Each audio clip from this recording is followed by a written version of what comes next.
Rain hammered against the cafe window like it had something to prove. My clothes were soaked through, my hair dripping into the chipped mug in front of me. Perfect. I wanted to look like I had nothing. People passed me with umbrellas and disgusted looks. All except her. "Hey," she said, voice light but careful. "You look like the rain one?" I looked up. Brown eyes. Soft smile. A yellow umbrella in her hand. "Maybe I did," I said. "Depends who you ask." She tilted her head. "Well, whoever you lost to, they owe you a towel." Her laugh was quiet but warm. I felt something shift in my chest. I hadn't planned for that. She gestured to the seat across from me. "Mind if I sit?" "All the other tables are full." I nodded. "Go ahead." She sat, brushed rain off her coat, and looked around the cafe. The smell of roasted beans and old wood filled the air. A jazz song hummed through the static speaker. "I like this place," she said. "Feels honest." Honest. The word burned. I was sitting there wrapped in lies. I forced a small smile. "Yeah, it's simple." She glanced at my mug. "Black coffee."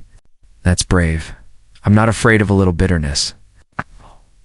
She smiled. "Good. Life's full of it."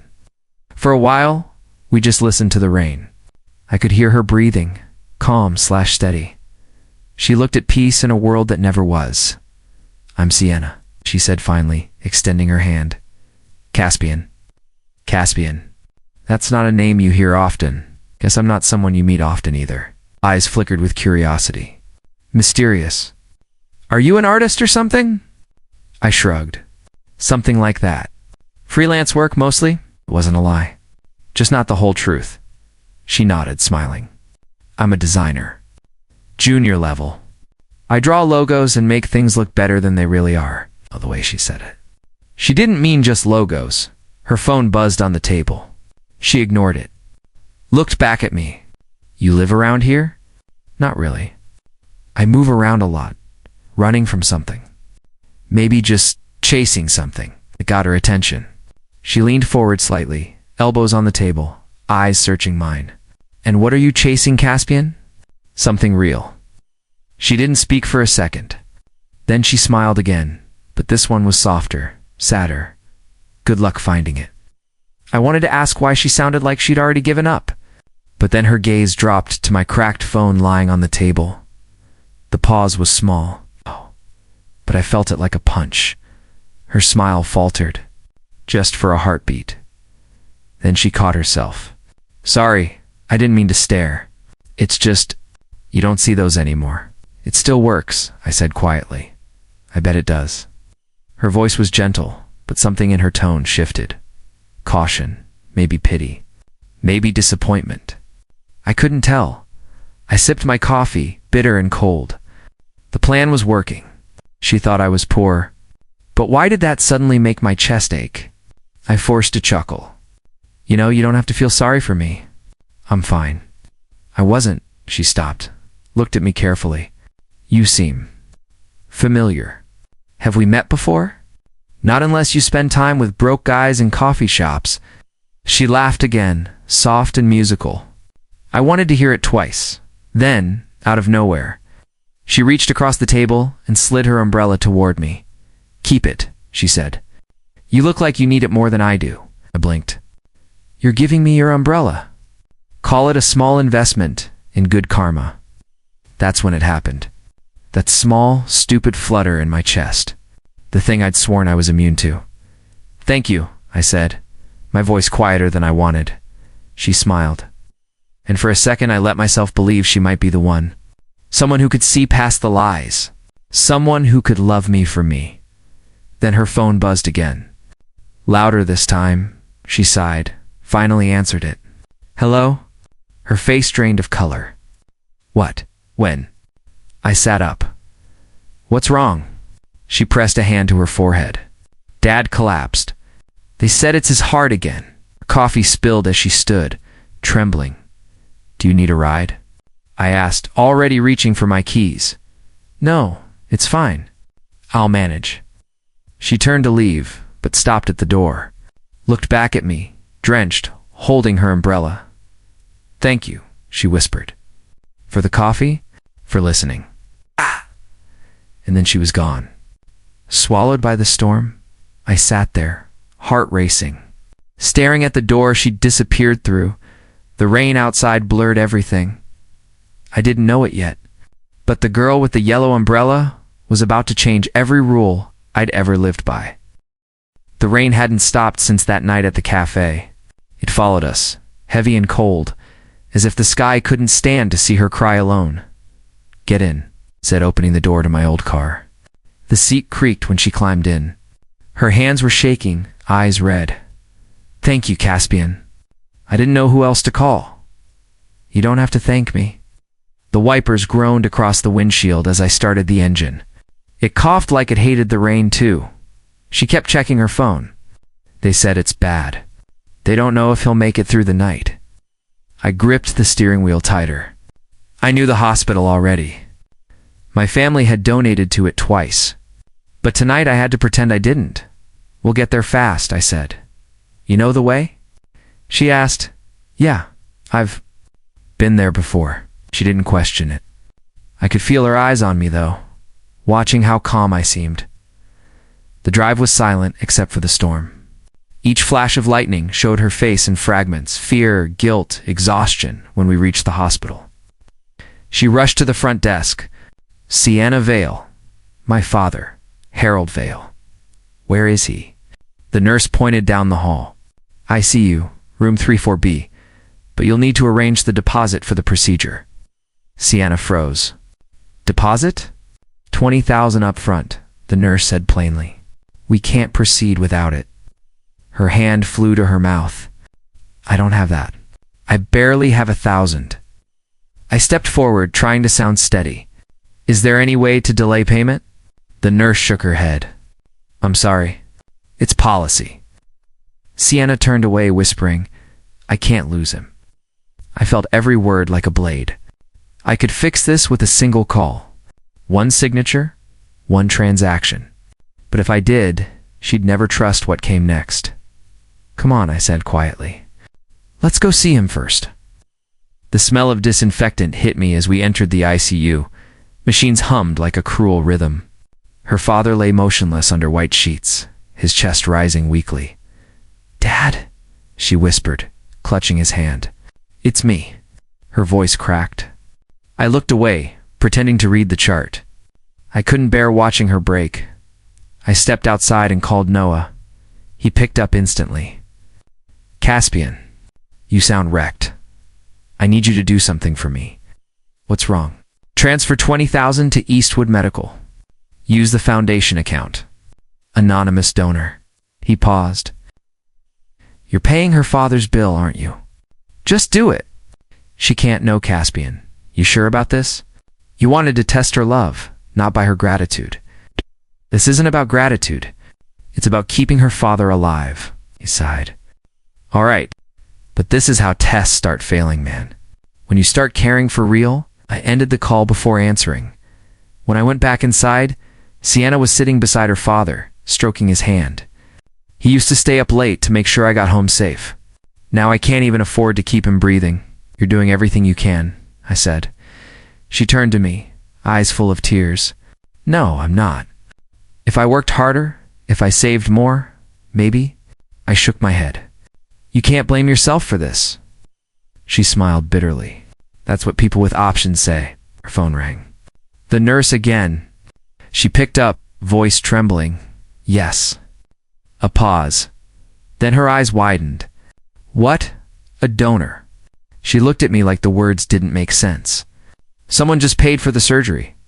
They said it was an anonymous donor. My stomach twisted. She stood, pacing, laughing through her tears. Can you believe that?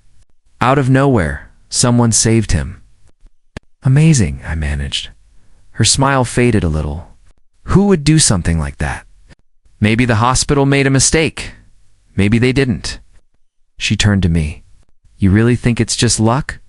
I think sometimes the world surprises us.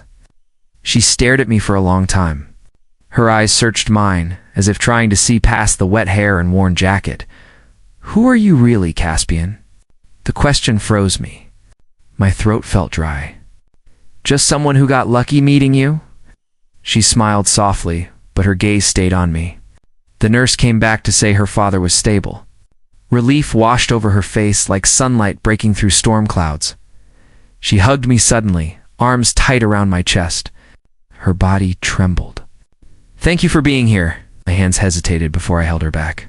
"Always." Her phone buzzed again. She pulled away, answering. Her tone changed, quieter this time. "Yeah, the doctor said he'll be okay." Then silence. Her shoulders slumped. "I know. I'll find the money somehow. I just wish I'd met someone who could actually save me." Her voice was barely above a whisper, but it hit harder than any storm. I watched her walk down the hall, her reflection fading in the glass. She didn't know the truth, that I had saved her father, that I was the man she wished she'd met, and maybe she never would. I was already sweating when she walked in. Not from nerves, though maybe a little, but from the flickering ceiling fan that barely stirred the air in the office. The hum of computers, the scratch of pencils, the smell of ink and coffee. This was her world, and now it was mine too. "Morning," Sienna said, as she set her sketchbook on the table beside mine. Her perfume mixed with the scent of paper and paint. I swallowed hard. "Morning," I replied, pretending to focus on the design on my screen. She leaned over my shoulder. "You're fast. New guy or not, you're showing off." "Trying to keep up," I said. She smiled. "I'll take that as a compliment." The sound of her laugh filled the room. I tried not to let it fill me too. I joined the firm under the alias Caspian Reed, a freelancer with no connections and a resume stitched together from half-truths. I told myself it was just another part of the test. But sitting this close to her, watching her bite her lip while sketching, hearing her hum under her breath, it didn't feel like a test anymore. It felt like punishment. Around noon, the door opened. Conversation dimmed as Ronan Pierce walked in. Immaculate suit, silver watch, smile sharp enough to slice glass. "Team," he said, voice smooth. "Good work on the Veil project last quarter. Let's keep the same energy for the new campaign." His gaze landed on Sienna. It lingered too long. "Miss Veil," he said, "join me in my office when you have a moment." She nodded politely, but I could see the tension in her shoulders. When he left, I muttered, "He likes to make an entrance." Sienna chuckled, then lowered her voice. "Ronan's complicated. He's smart. Generous too." "Generous?" I asked. "He helped me get my father's medication at a discount last week." "He didn't have to. Something in me twisted. That's kind of him." She turned to me, smiling faintly. "Not everyone's kind for free, Caspian." She was right. I wasn't either. An hour later, she came back from his office with a small box in her hand. She placed it on her desk, cheeks slightly flushed. "What's that?" I asked. "A gift." He said, "It's to brighten my week." Inside was a gold pen, sleek and shining under the light. I forced a laugh. "He must really value your handwriting." Her smile faltered. "Don't do that." "Do what?" "Sound jealous?" "I'm not jealous, and stop looking like that." I turned away, heart pounding. "He's your boss, Sienna. He shouldn't be buying you things. He's just being nice. Not everything is about control." I bit back the truth. In his world, everything was by evening. Most of the team had gone home. Sienna stayed late to finish a client layout, and so did I. The city outside glowed in gold and blue. The hum of printers was the only sound left. "Your lines are cleaner than mine," she said suddenly. "That's because you rush your shading." She looked up. "You pay attention." Hard not to. She stared for a second too long, then smiled and returned to her work. The air between us shifted. It was heavy, but soft, familiar. Then the door opened again. Ronan. He leaned against the frame, watching us. "Burning the midnight oil, I see?" Sienna straightened. "Just finishing up, you always do." He stepped closer, the scent of cologne cutting through the air. "You're impressive, Sienna. You deserve better than this office. I'm heading a project in Seoul next month.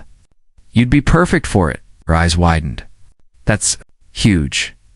Think about it, he said, smiling. And about your father? We both know medical costs don't wait. I clenched my fists. That sounds like a business offer and a threat rolled together. Ronan turned to me, cool as ice. And you are? Caspian Reed. Freelancer. The assistant. Careful what you assume, Reed. Not everyone can afford to misunderstand opportunity. He gave a polite nod to Sienna and left. The door shut behind him. The silence that followed felt sharp. He's offering to help with your father's treatment, I asked. She didn't look at me. Yes, in exchange for what? It's not like that, she said. Then what is it like? Her voice cracked slightly. It's like having a lifeline when you're drowning. I stepped closer, lowering my voice. I could help you too. Her eyes flicked up to mine. With what money, Caspian? You barely afford coffee. The words hit harder than they should have. I looked away. She sighed, running a hand through her hair. I didn't mean that. I don't know what else to do. I wanted to tell her that she didn't need Ronan, that I'd already saved her father once.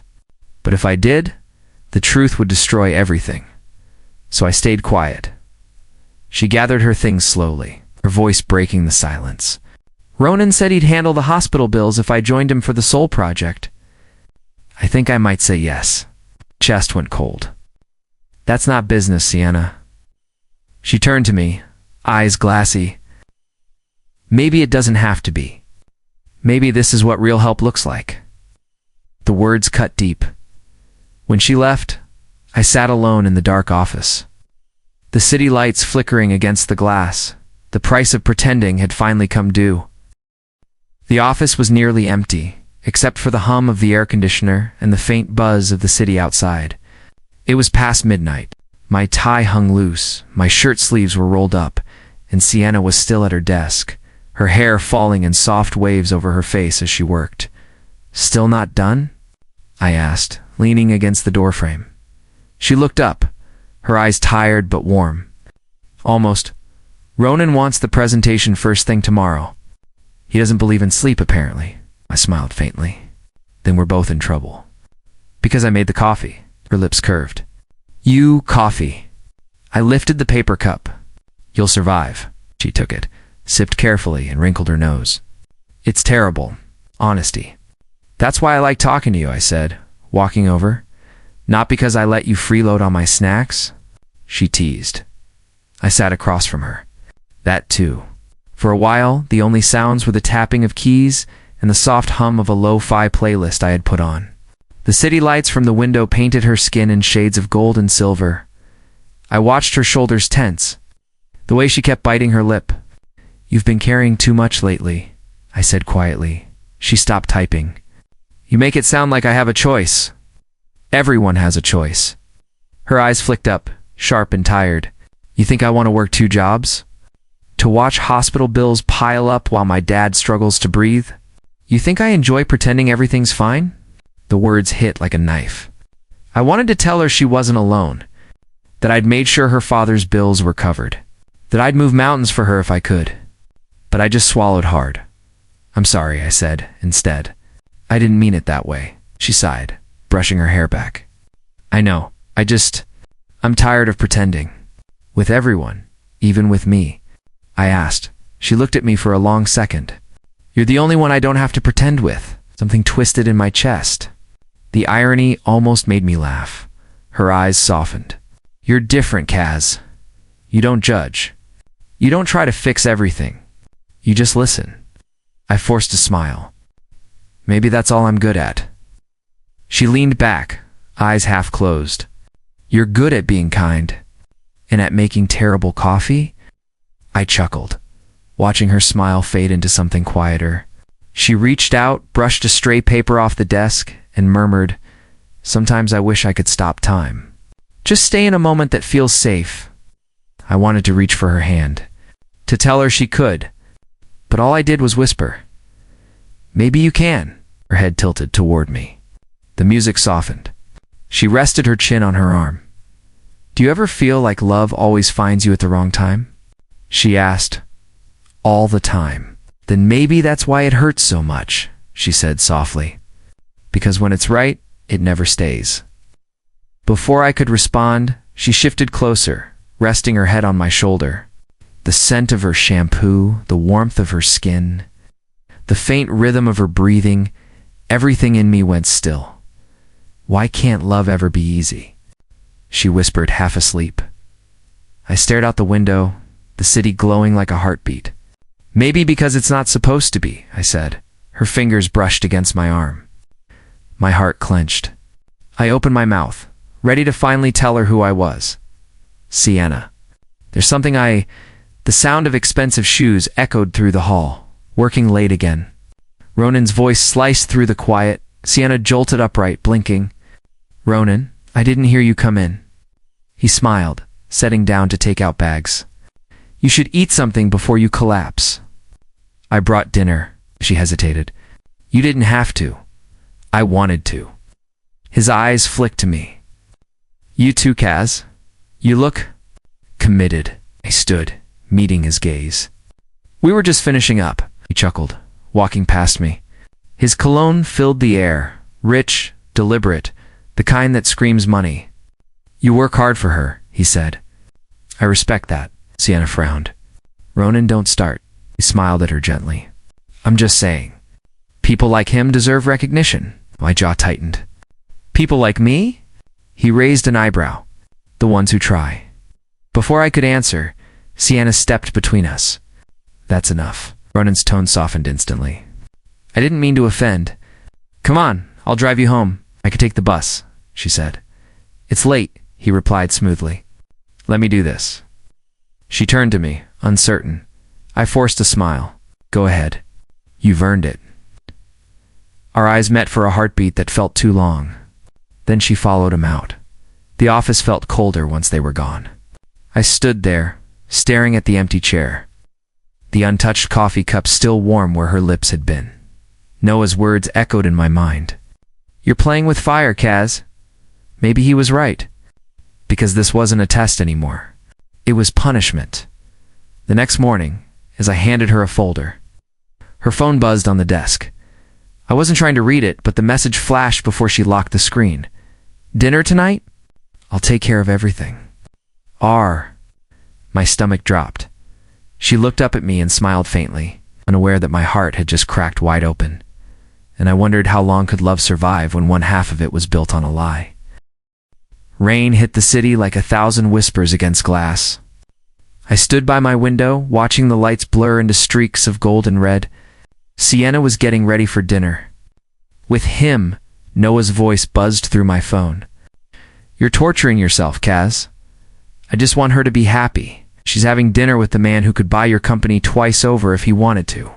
You think that's happiness? I exhaled slowly. Maybe she deserves someone who can give her more than I can. He was silent for a second. You mean more than you're pretending you can? I didn't answer.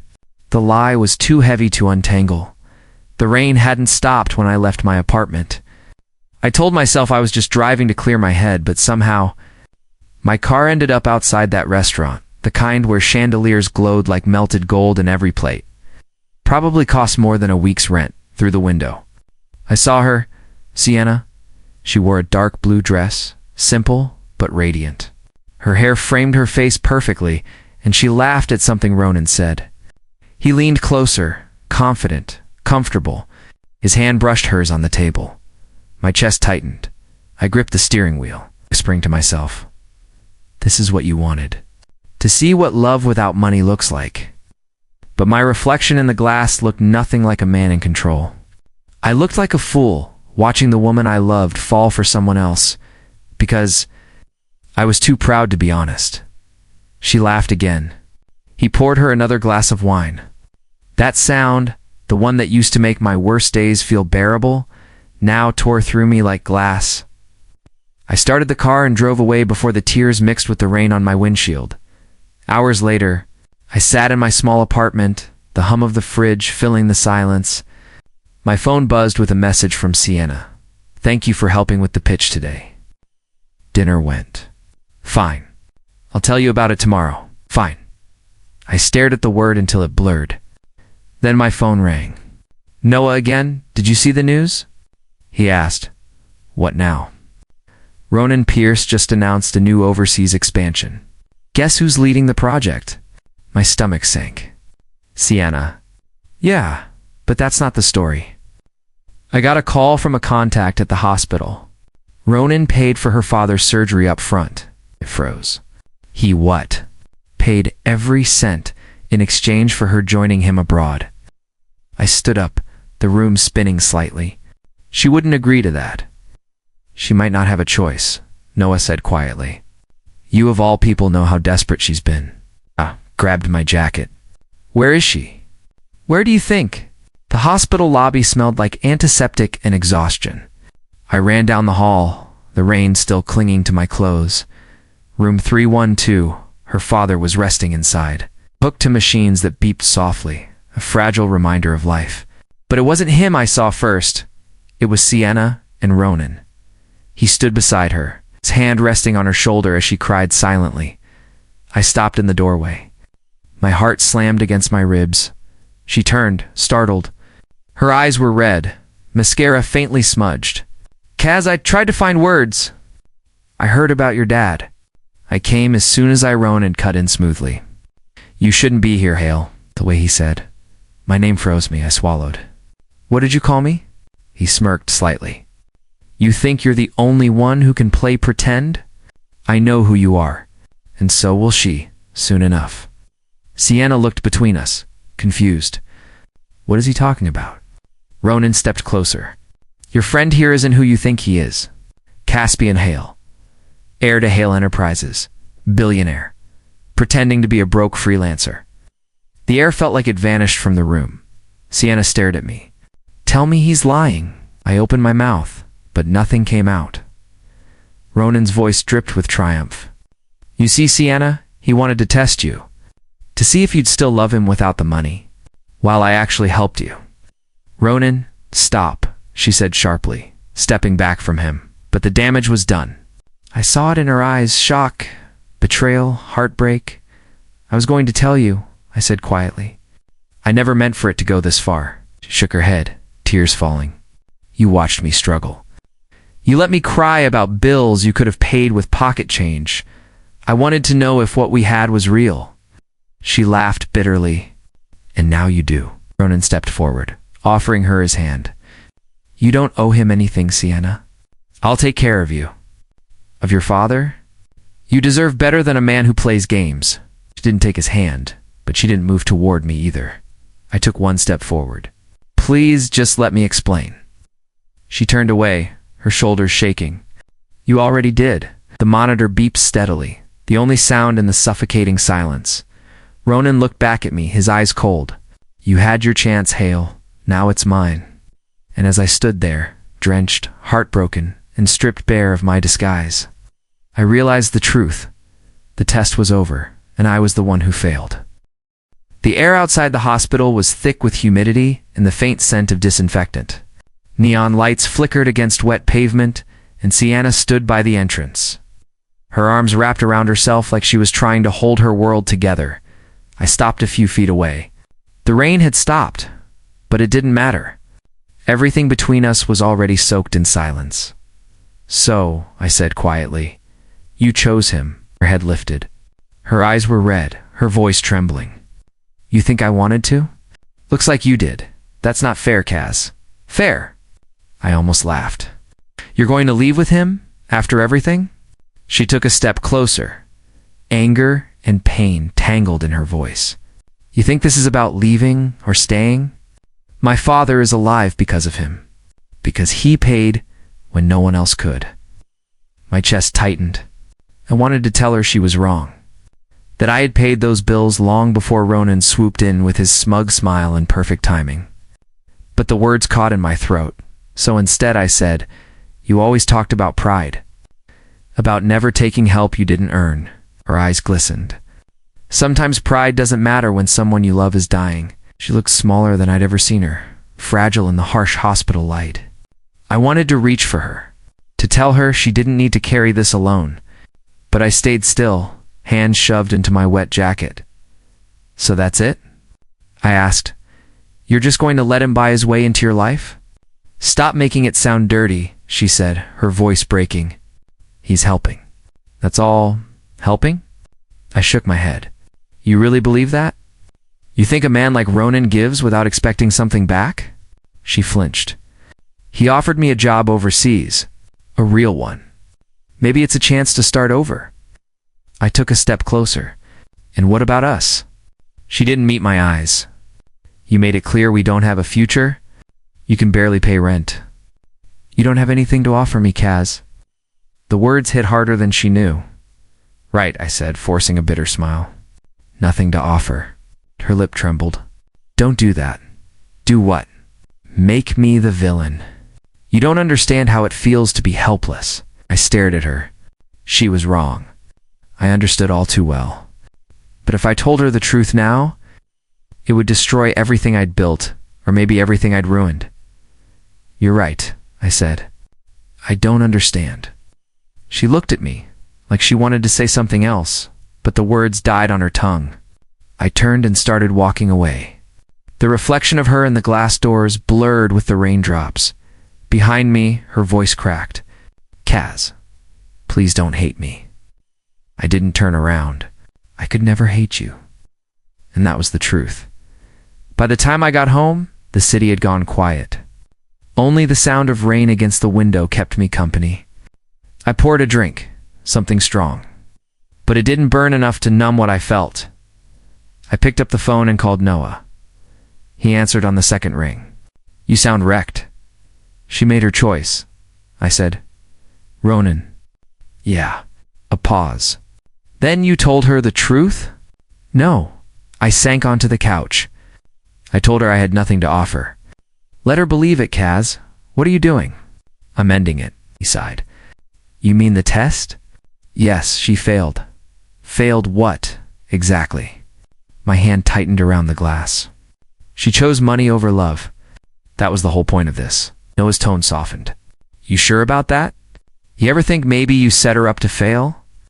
I gave her a chance, I said flatly. She could have stayed. She could have trusted me. He was quiet for a long time. You sound like your father. It cut deeper than I wanted to admit. This was supposed to prove that love can't be bought, I said. But maybe it doesn't exist at all. The silence stretched again. Then Noah's voice dropped, lower, serious. There's something you should know.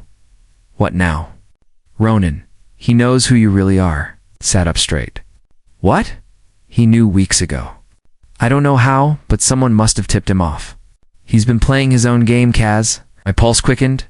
You're saying he used me? I'm saying he used her. He wanted her, and the moment he found out who you were, he saw an opportunity. I stood, pacing. He's using her to get to me. Exactly. And you just walked away, giving him everything he wanted. My stomach twisted. The image of Sienna crying outside the hospital burned in my mind. She wasn't just trapped by guilt, she was trapped by him. I ran a hand through my hair. If he hurts her, I swear, then do something, Noah said sharply. Stop hiding behind your tests and secrets. You still love her. Go prove it before it's too late. I looked out the window. The city lights flickered against the rain-soaked streets. Somewhere out there, Sienna was probably packing for her trip with Ronan. I thought I was protecting her by keeping my secret. But maybe I just delivered her to the one man who would destroy her. I took a deep breath, my reflection cold in the glass. Noah's words echoed in my ear. He knows who you really are. For the first time, I wasn't sure who I was either. The liar who broke her heart, or the man who might still save it. The champagne in my hand felt warm, untouched. The room glittered with expensive suits, crystal lights, and music that pretended everyone here was happy. I wasn't. Sienna stood across the ballroom, radiant in silver, her hair pulled back, her smile polite. Ronan hovered near her like a shadow in a tailored suit. I hated how easily he fit beside her. Noah's voice buzzed in my ear through the event headset. You don't have to stay, Kaz. Let your team handle this. I started this, I said quietly. I'll finish it. The lie had to end tonight. I was done pretending. I took a step forward, just as the MC's voice echoed through the hall. And now, a surprise announcement from our host, Mr. Ronan Pierce. Please Applause. Laughter. The lights dimmed slightly.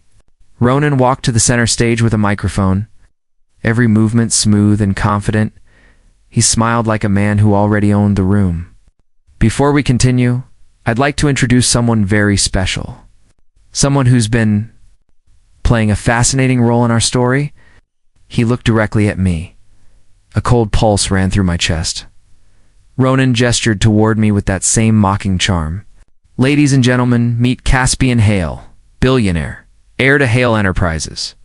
And apparently, our newest employee, pretending to be a broke designer. The room went still. Then, a low wave of murmurs filled the air. My name hit the crowd like thunder. Cameras turned. Glasses froze mid-air, but all I saw was her Sienna. Her eyes widened, lips parted in disbelief. The color drained from her face. Caspian. She whispered. I took a step toward her. Sienna, I can explain. Her voice cut like ice. Explain what? That everything you told me was a lie? It wasn't all a lie, I said.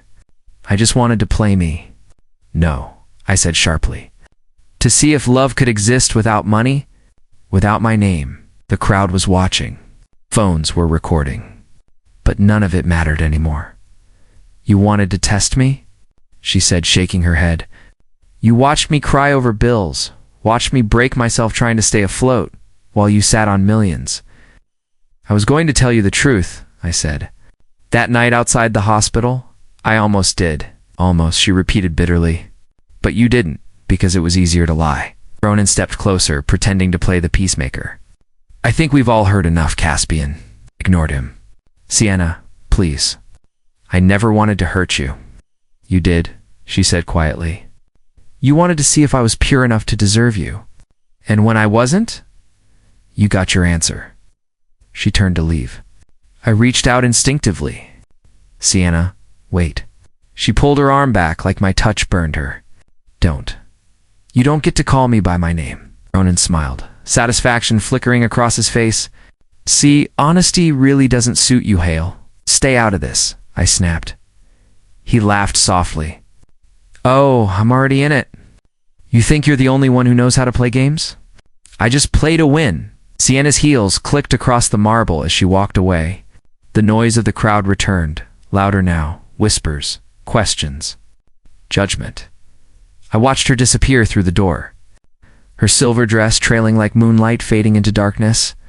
Everything I had built, every lie, every moment shattered in that single step she took away from me. I left the event early. Ignoring the stares, the murmurs, the flashes of phone cameras, the parking lot was quiet, cold. I loosened my tie, staring at my reflection in the car window. The man staring back didn't look like me anymore. I called Noah. He answered immediately. I saw it online. Ronan really did it. Yeah, I said. He exposed everything. I warned you he knew. I thought I could handle it. What about Sienna? She's gone, Noah exhaled. 'Cause I deserve it, I said. Every bit of it. There was silence on the line. Then Noah said, you might still want to check the news. What now? Open it. Pulled out my phone. My name was everywhere. Not for the scandal, but for something else. Breaking. News. Hale Enterprises finalizes surprise acquisition of Pierce Design Group. I stared at the headline. Pounding. What the hell did you do? Noah asked. I didn't do anything, I said. My board must have moved early. The acquisition wasn't supposed to be public yet. Noah laughed grimly. Well, congratulations.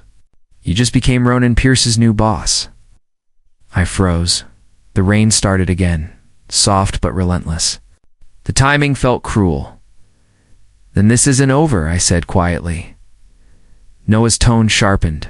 Kaz, don't make this about revenge. It's not, I said. It's about truth. He used her to get to me. He humiliated her for power. I won't let that stand. The rain streaked down the windshield, blurring the city lights into silver and gold. My reflection looked like a stranger again, a man who'd lost everything trying to find something real. I looked out into the storm and whispered to myself, if Ronan wants a war, He just got one. She was waiting for me when I stepped out of the elevator. The lobby lights reflected off the glass walls, painting her in fragments like she was half here, half breaking apart. Her eyes were red, but her voice was steady.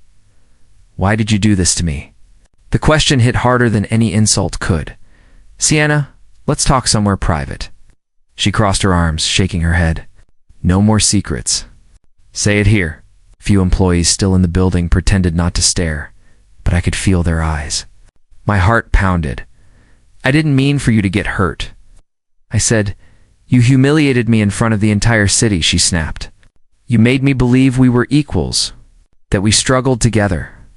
But you were playing God the whole time. Her words were like glass cutting into me. I was never playing God, I said quietly. I was trying to be human. By lying? She said, by pretending to be poor.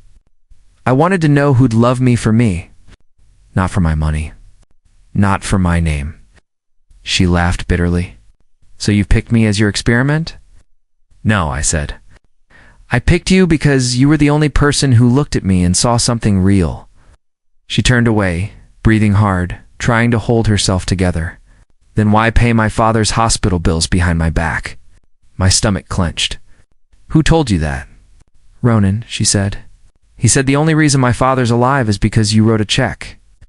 I stepped closer. That's true. Her face crumpled. You think I'm for sale? No, I said, desperate now. I never wanted you to feel that way then. What did you want? Her voice broke. To prove I'd fall for a lie? To remind me that I'll always be beneath you? I shook my head. I didn't do it for you to owe me anything. I did it because I couldn't watch you lose him. She took a step back, her eyes glistening with anger and grief.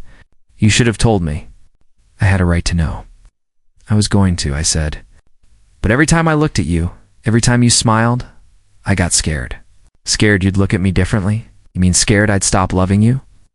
I didn't answer. I didn't have to. For a moment, there was only the sound of rain tapping against the tall windows. The silence between us was heavier than any argument. She wiped at her eyes. You think money fixes everything? But it ruins people, Caspian. It ruined us. Her voice trembled on that last word, us. Then my phone buzzed. I almost ignored it, but the screen flashed a name that made both our hearts stop. St. Clair Hospital, I answered. This is Caspian. The nurse's voice was urgent. Mr. Hale, it's about Mr. Reed. He collapsed again. You're listed as an emergency contact. Sienna's face went white. What? I looked at her. Your father. She didn't wait. She ran toward the elevator, her heels echoing through the hall. I followed. The drive to the hospital felt endless. She sat beside me, silent, staring out the window. Streetlights washed her face in flashes of gold and shadow. Her hands were trembling. Sienna, I said softly. He's going to be okay. She didn't look at me. You don't get to say that.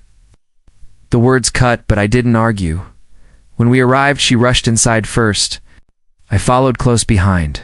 No mask, no bodyguards, no distance.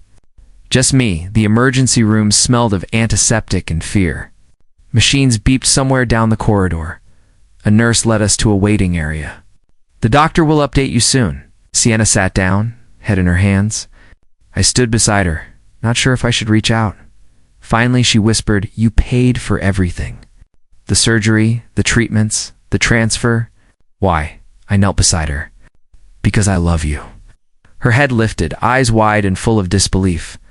You don't get to say that after what you did. No, I said. But it's still true. Her lip trembled. You think love means rescuing me?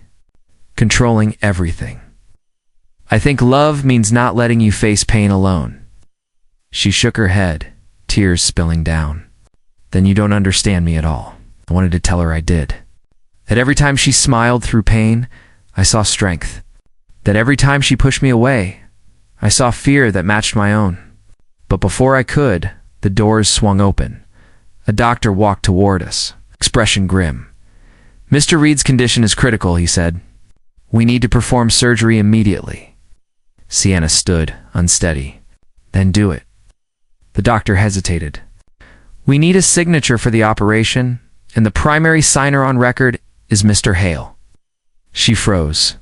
Slowly, Her eyes turned toward me. My heart pounded in my throat. I could see the war in her expression. Pride, anger, desperation. The doctor repeated, "We need it now." Her voice cracked as she said, "Caspian, please." I nodded once, stepping forward. "I'll sign it." But as the pen touched the paper, I saw her hands trembling, her face pale. For the first time, I realized this wasn't about power anymore. It was about trust, and I had already broken it. I handed the clipboard back to the doctor, my voice barely steady. "Do whatever it takes to save him." He nodded and disappeared through the swinging doors. Sienna sat back down, clutching her father's pendant in both hands. I stood beside her, silent, the space between us heavier than before. I wanted to speak, but before I could, the red surgery light flicked on above the door. She looked at me, eyes wet, voice barely a whisper. "If he doesn't make it, I'll never forgive you." I didn't answer. I just watched that red light, knowing it wasn't only her father's life hanging in the balance. It was mine too. The red light above the surgery doors finally went out. Sienna shot to her feet, clutching her father's pendant so tightly it left an imprint in her palm. My chest ached watching her. The doctor walked toward us, his face unreadable. "The surgery was successful," he said. "He's stable for now." God. Sienna's knees gave out, and I caught her before she hit the floor. For the first time all night, her tears weren't from fear, but from relief. "Thank you," she whispered to the doctor, then turned away, pressing her face into her hands. I stood beside her in silence, feeling every ounce of the exhaustion that had built up in both of us. The sterile scent of disinfectant, the faint hum of machines, the echo of her quiet sobs, everything felt suspended, fragile, alive. When she finally looked at me, her voice was hoarse. "You stayed?" "I wasn't going anywhere," I said. She studied me like she was seeing me for the first time. The tension between us, the anger, the betrayal, it was still there. But something had shifted. "You lied," she said softly. "But you never stopped loving me." My throat tightened. I didn't know how to stop. Her eyes filled again. "You hurt me so much, I know. I wanted to hate you," she said. "I tried to. But when I saw you signing those papers, standing beside me when you didn't have to, I realized I still needed you." I exhaled, the weight of her words crushing and healing me at once. "I'm sorry, Sienna," I said.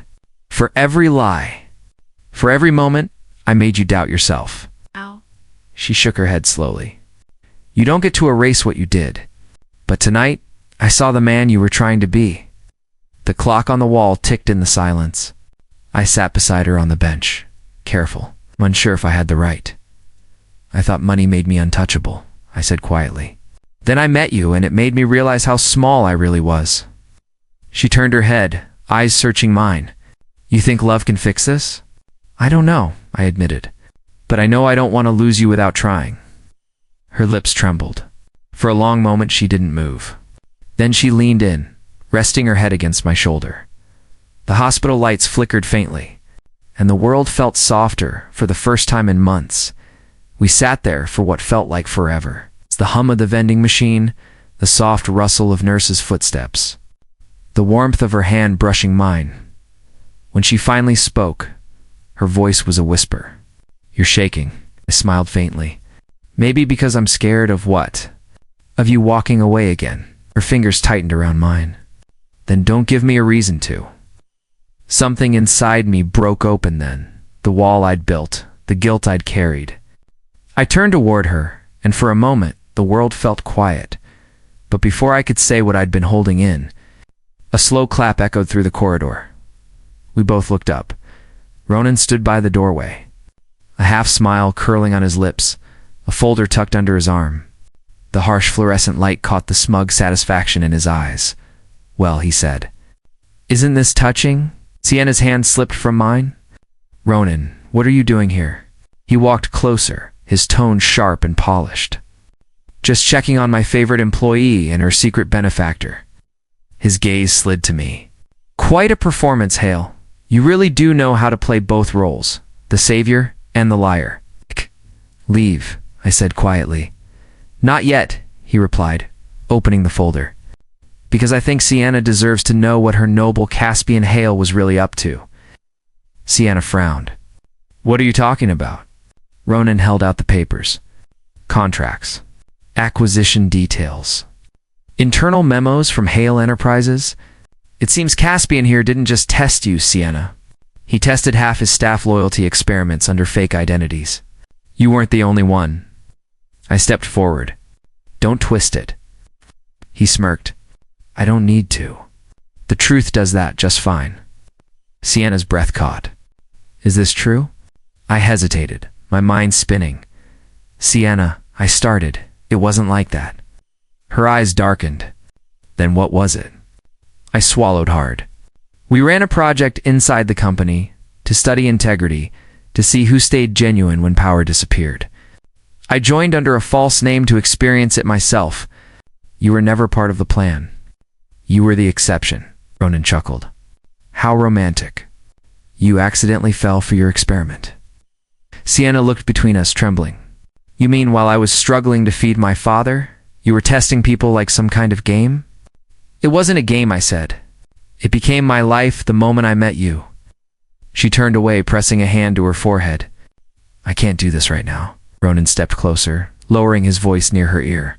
You deserve someone honest, Sienna. Not a man who buys redemption with money. I grabbed his wrist before he could move closer. That's enough. He smirked again, unfazed. Careful, boss. Wouldn't want to lose your temper in front of her? The word boss hung between us. Sienna's head snapped toward me. He grinned. Oh, right. She doesn't know yet, does she? That after your little masquerade ended, you bought out my company. Congratulations, by the way. You're my new CEO. Her eyes widened. You what? I took a step forward. I did it to protect you. He was using you, Sienna. Ronan's laughter echoed down the hallway. Keep telling yourself that. He turned to leave but stopped at the door. Looking back with one final smirk, she wasn't the only one you were testing. Caspian. The door clicked shut behind him. Sienna stared at me, her expression unreadable. The noise of the hospital seemed distant now. Only her shallow breathing filled the space between us. I tried to reach for her hand again, but she pulled away. Is that true? She whispered. I opened my mouth to answer, but the words wouldn't come. And in that silence, I realized something. The fire between us hadn't gone out. It was still burning, consuming everything we thought we knew. Rain again. The sound hit the glass like a rhythm I'd heard before. Soft, steady, familiar. I stood by the window of Hale Enterprises' boardroom, watching the storm roll across the city skyline. It felt almost poetic. The day everything fell apart had been raining too, but this time, I wasn't the one being unmasked. Mr. Hale, one of the directors, said, his voice uncertain. Miss Vale has something she wishes to present before we proceed with the vote. I turned slowly. Sienna stepped forward, her posture straight, her face calm but resolute. Her voice was clear enough to silence the room. I know what's been said about Caspian Hale, she began. That he manipulated people, lied, played with hearts to test loyalty. Her eyes flicked toward Ronan, sitting across the table, smug and certain. But I also know the truth, she continued. He made mistakes. But he never lied for gain. He only ever wanted to understand the people he trusted, including me, the room murmured. Ronan leaned back, smirking. You're really defending him after what he did to you? Sienna looked at him, unflinching. You mean after you exposed me in front of everyone and tried to turn his company into your revenge stage? He scoffed. You have no proof of that. She reached into her bag, placing a voice recorder on the table. Actually, I do. The click of the play button echoed. Ronan's own voice filled the room. I'll ruin him. The girl's just bait. Once she breaks, I'll take Hale Enterprises piece by piece. The silence that followed was brutal. I felt my pulse in my throat, my chest tightening as Ronan's smirk faltered. One of the board members spoke first. Mr. Pierce, is this your voice? Ronan's jaw tightened.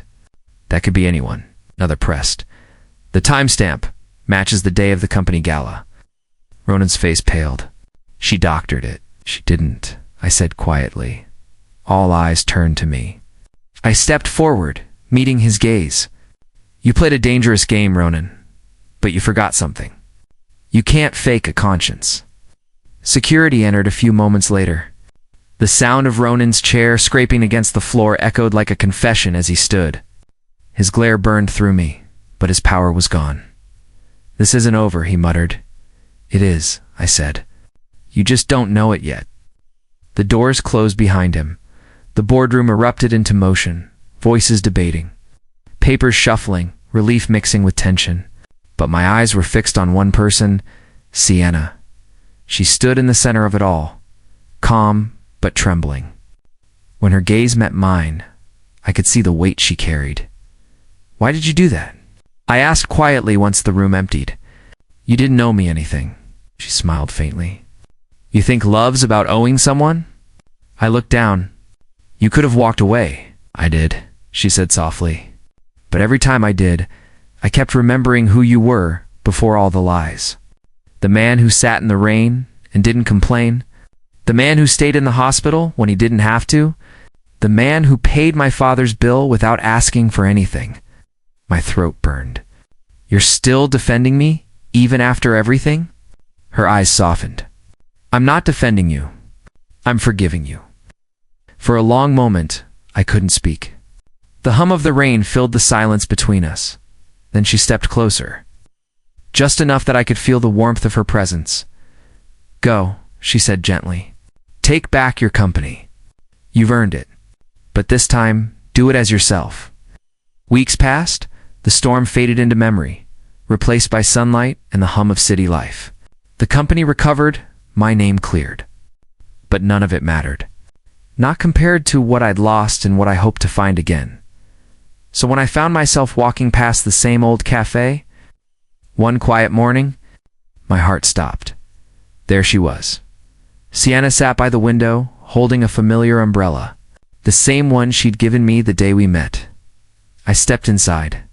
The scent of roasted coffee, rain, and something sweet hit me, nostalgia wrapped in warmth. She looked up and smiled. Still pretending to be poor? I grinned faintly. Only in love.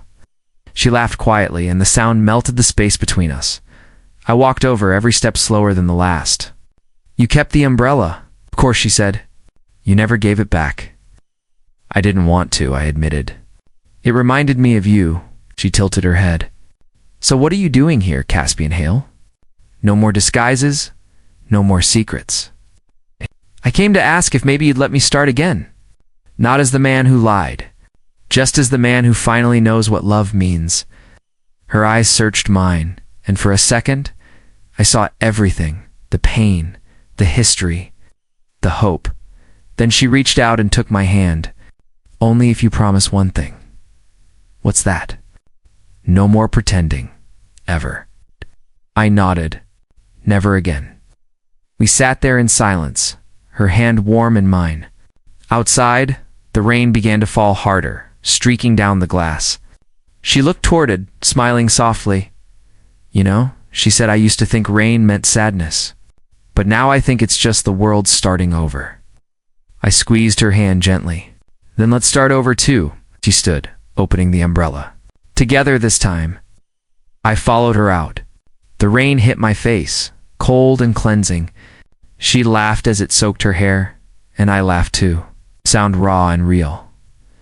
We walked down the street under that same umbrella that once sheltered strangers. Only this time, there were no lies between us. Only truth. Only love.